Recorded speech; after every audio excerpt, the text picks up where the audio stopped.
Right, I think we're ready to get started. By the way, I'm Kimber Sider, I'm the artistic director of the Guelph Film Festival, and thank you all for joining us for our closing night event. We did still play trailers off the top though, because as of tomorrow, the festival goes online for 2 weeks. So the majority of the films that were programmed for the festival will be online. There's a few features that due to distribution deals could not be online, but please engage with the festival there. Online passes start at $35 and you have 2 weeks for viewing. So please check that out and go check out those amazing films.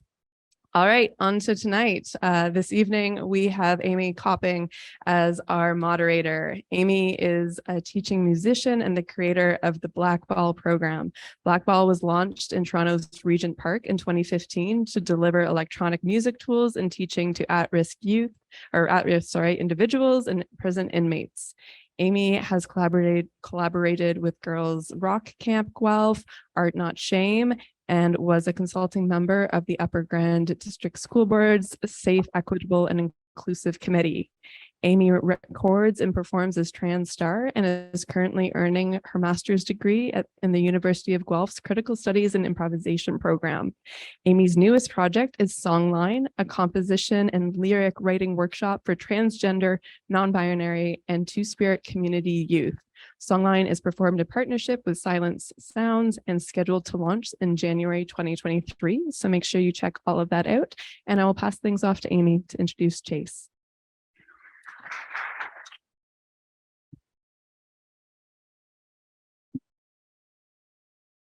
Thank you. Excuse me.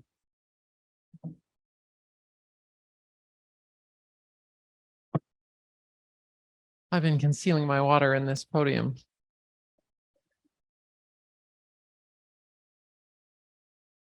I don't know how thirsty you are, but I'm doing fine. I was very thrilled to be asked to be a moderator. I'm really actually very moderate. Most trans people are oppressed. I'm just repressed. It is my very great pleasure to introduce Chase Joynt. Chase is a director and writer whose films have won jury and audience awards internationally. His debut documentary feature, Framing Agnes, premiered at the 2022 Sundance Film Festival with Aisling Chin Yi. Chase co-directed No Ordinary Man, a feature-length documentary about jazz musician Billy Tipton, which was presented at Cannes Doc 2020 as part of the Canadian Showcase of Docs in Progress. Joynt's first book, You Only Live Twice, co-authored with Mike Hoolboom, was a Lambda Literary Award finalist and named one of the best books of the year by the Globe and Mail and the CBC. With Samantha Curley, Joynt runs Level Ground Productions, a collaboratively run production company in Los Angeles. Please give a warm welcome, a warm Guelph welcome to our director this evening, Chase Joynt. Hello, hello. I like that I get a perfect view of this side podium sipping. Oh, you weren't supposed to see that. I'm going to kick things off with a question I've been wanting to ask from the first 6 minutes of the documentary when I first watched it in September. Everything really kind of takes off when the clinical case files are unearthed in 2017. Here's my question, Chase.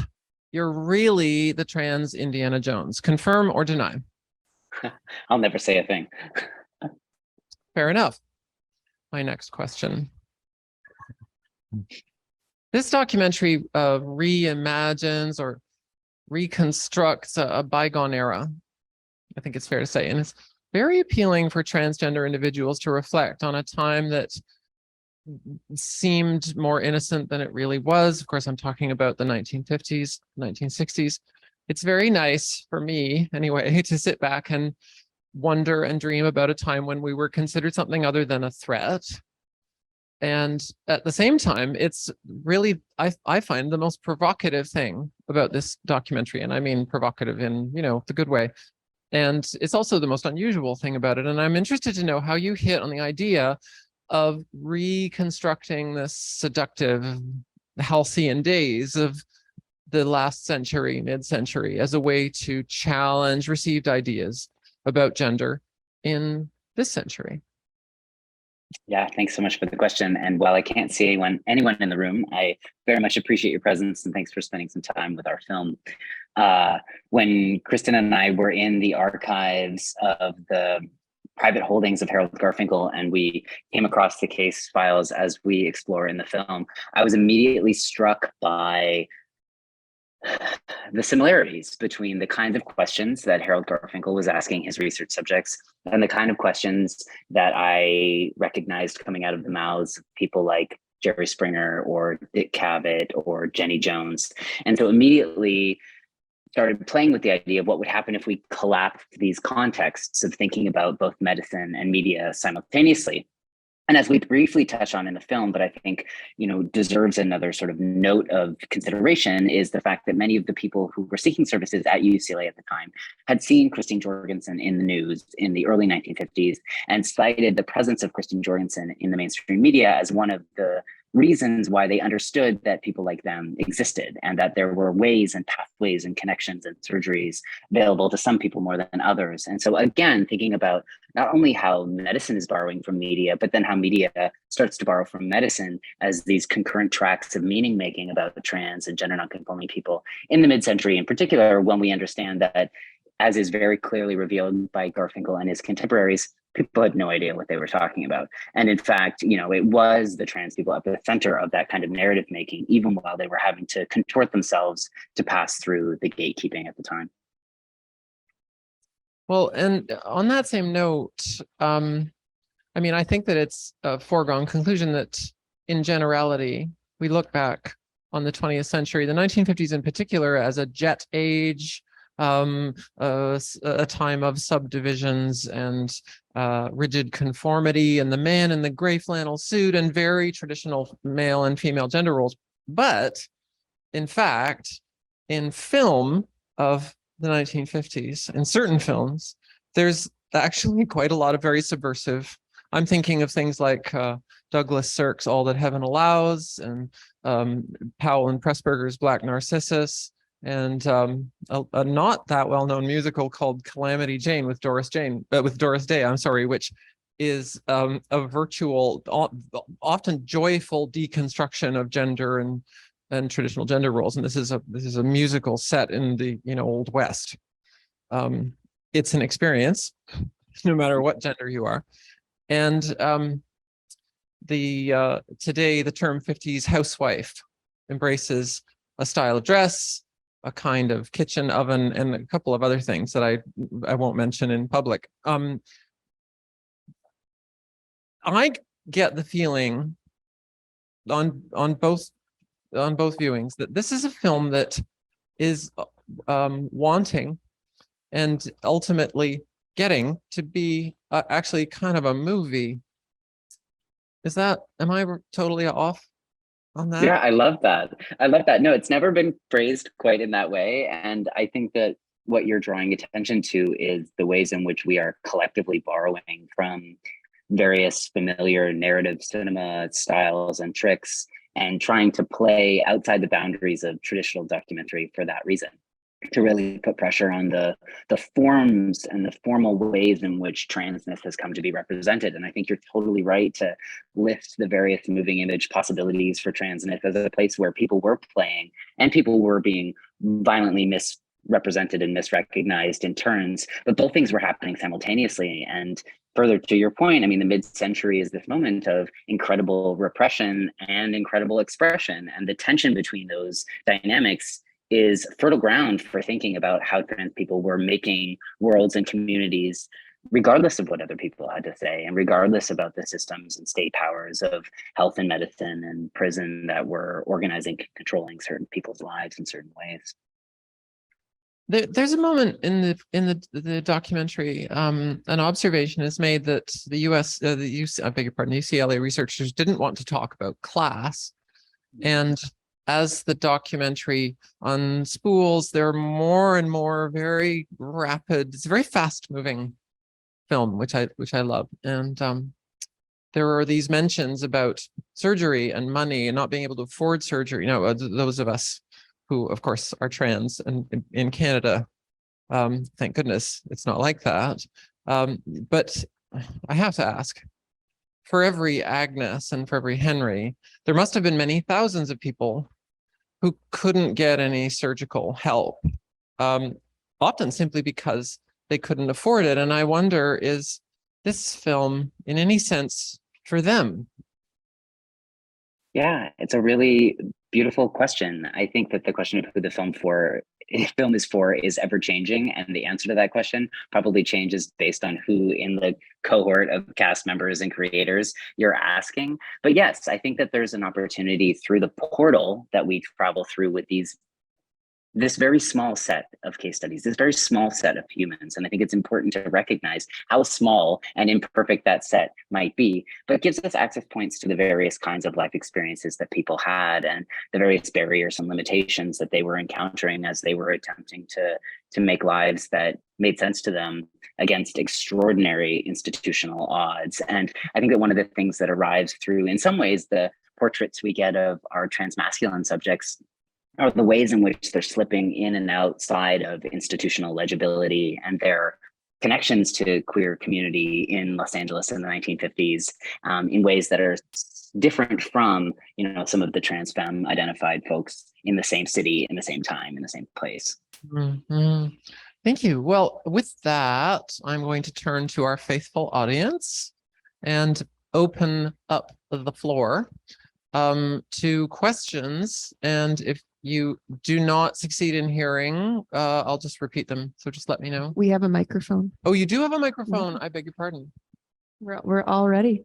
But yeah, we just need some questions.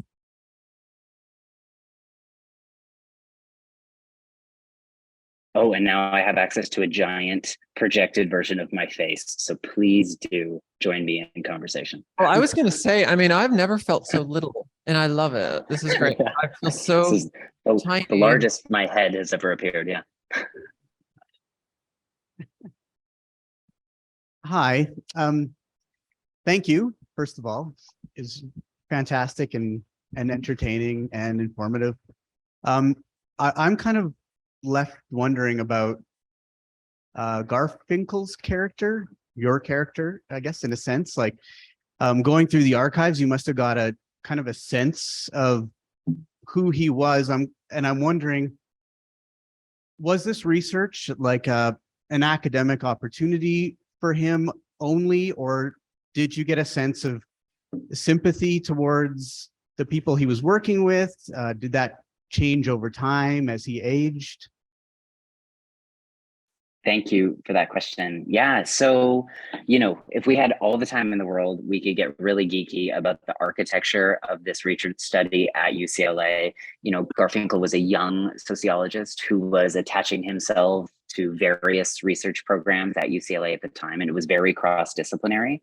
And it's not inaccurate, I think, to say that he sort of stumbled into this place. He does not go on to study gender in any particularly focused way. His case study of Agnes emerges as an exception to the rule of the rest of his writing, even at the time.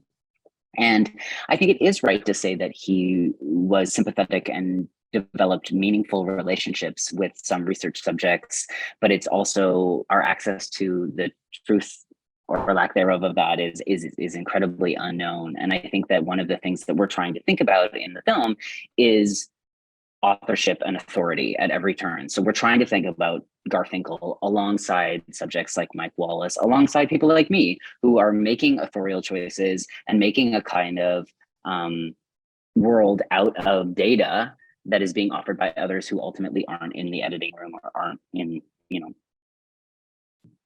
academic research in very particular ways. And so I think that if Kristen were here, my collaborator who appears with the pink hair and then slowly fades out of focus, and she always likes to be like, oh, thank you for fading the cis person out of focus. And I was like, look, we've got a strategy. We're moving with it. Thanks for your love. But what she would say is that Garfinkel was a very complicated person and a very complicated researcher and an exception to many rules within his own discipline. And one of the things that I continue to think about as I'm on the circuit with the film and as the many years of research that produced the film prove is that he was very interested in the how questions not the why questions, which is also like a disciplinary specificity. So he's not interested in the psychological or psychiatric questions of why you do the things you do. He's very interested in the how. And so because he's asking how questions, we get a very fascinating glance into the life workings of trans folks at the time that in some ways is not as of interest and or escapes the interest of other people who are actually talking to the very same people that appear in this study. It is not uncommon that people would walk from one kind of research office to another kind of research office in search of the services or connections that they needed.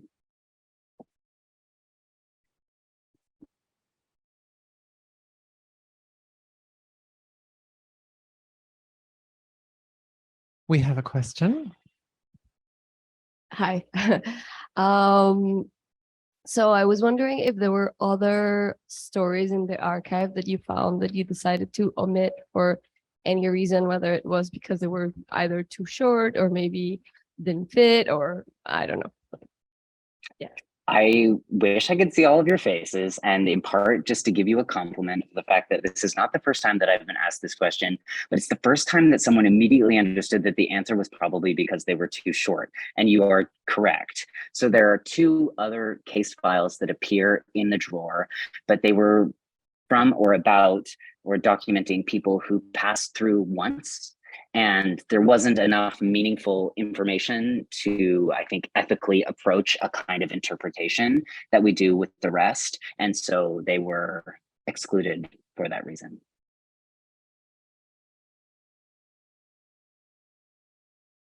I loved the moments during the film when the people playing these folks from the past were able to reflect on how they did or did not resonate with that character. And I was just wondering what the process was like to match those people together during the film making process.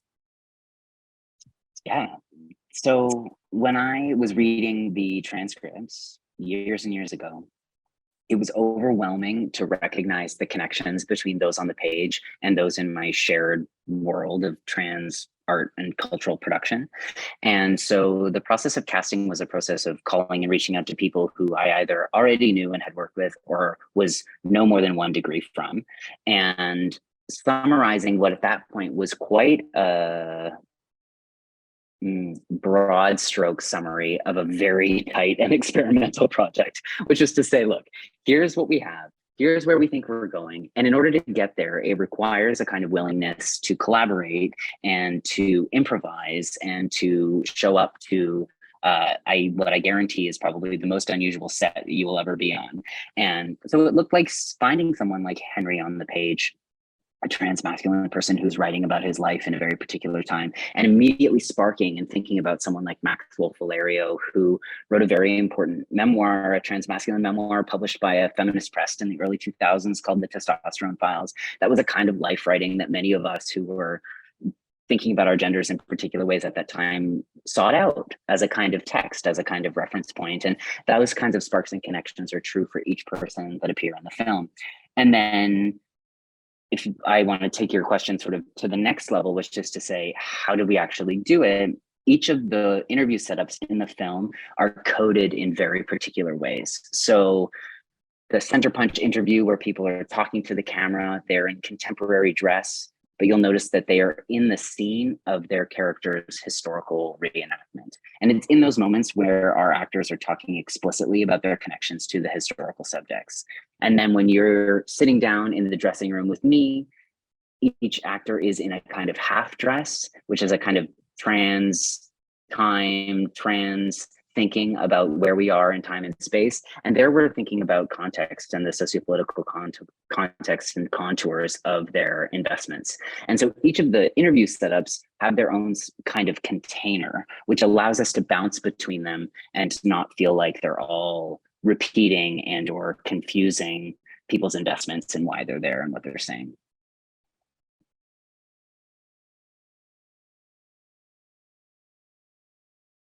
There's got to be another question. I can feel it.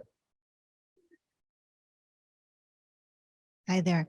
There's a particularly interesting part of the film for me was the discussion about truth and what it means to perform identity and to perform gender and to perform in a film and to perform in a research study and to be authentic at the same time, and where that slippage is between privacy and authenticity.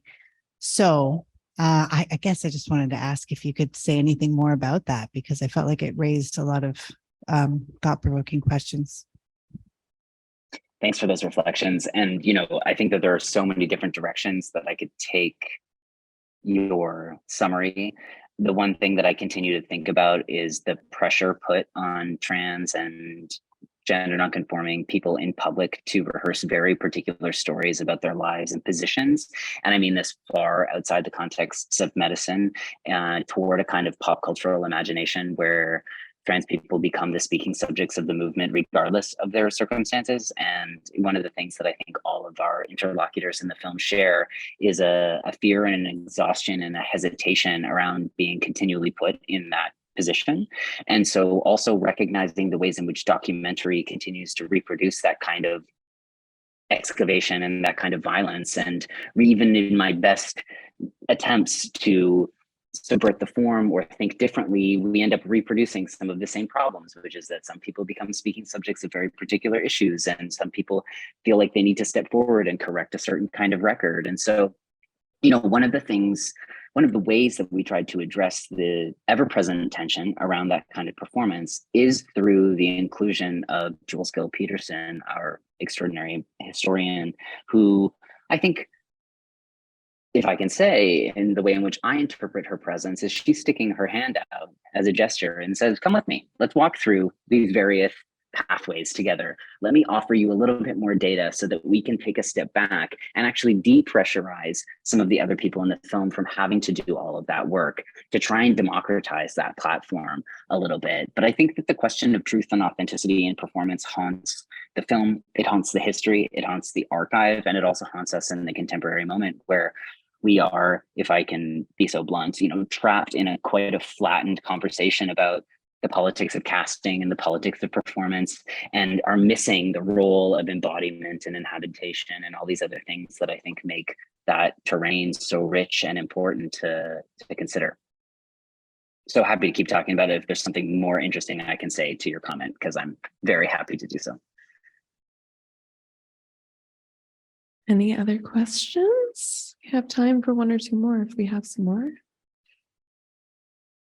I was kind of wondering, there was one particular little sequence and I thought, gosh, that doesn't sound true. And I wondered if, I mean, it was like one of the recreation things. I mean, I think I assumed it was something from a transcript. And I'm just wondering, do you ever wonder if sometimes the people being interviewed, the people that are fleshed out, I guess, from what's transcribed, are telling any tales out of school? I hope they are. You hope? I hope they are, absolutely. I think that everybody who's entering that environment understands that they are working from an incredible deficit insofar as they do not have the power nor the information to entirely understand the contexts of the agreement. And so I think they are strategically performing certain versions of themselves, their pasts, in order to successfully navigate and learn from the kinds of question and answer that are happening in those rooms. I mean, I think Agnes becomes an exemplary case for reasons that we explore, who she is literally navigating a system that is designed to exclude her. And so of course she is performing and being very careful and very strategic in the way that she's narrating her life and her life experiences. And I think that is to be taken as true for other people. Does that mean that I think they all walked in to lie? Absolutely not. I think that we are all managing our vulnerabilities in different ways. And I think that, we'll never know. And I love that not knowing. Right. Yeah. Thank you, Chase, for a very thought-provoking and touching film.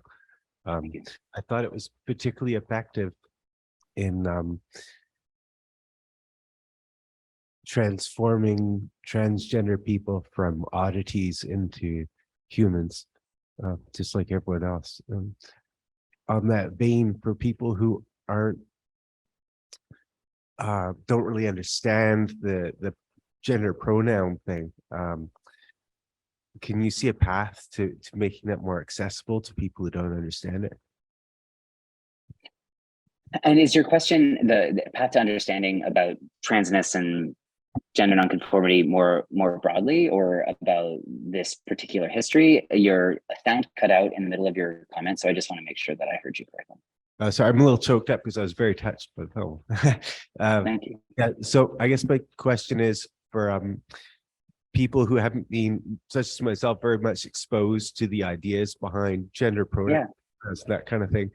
Can you see a path to making, first of all, it more appealing to people to understand and learn, and how we can actually learn it as well? Like, I suddenly find myself motivated to figure it out. Before it was just a confusing annoyance, and now I can say, okay, well, this is important to a lot of people. So, Well, it's, I can answer it with 2 words, which is just be careful.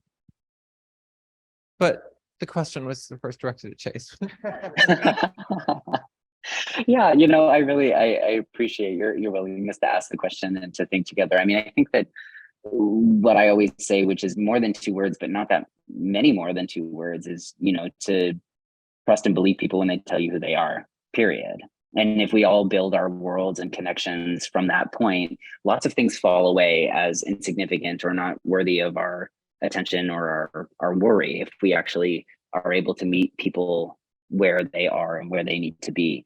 And I think that one of the things that's so striking and inspiring to me about encountering these histories is that people are working from far less than we have now in terms of access to information and access to community, and are advocating for their dignity and their safety and their health, saying, this is who I am, and it doesn't really matter to me that you don't understand, and it doesn't really matter to me that we don't have language that better attends to my feelings. I know who I am and I know what I need.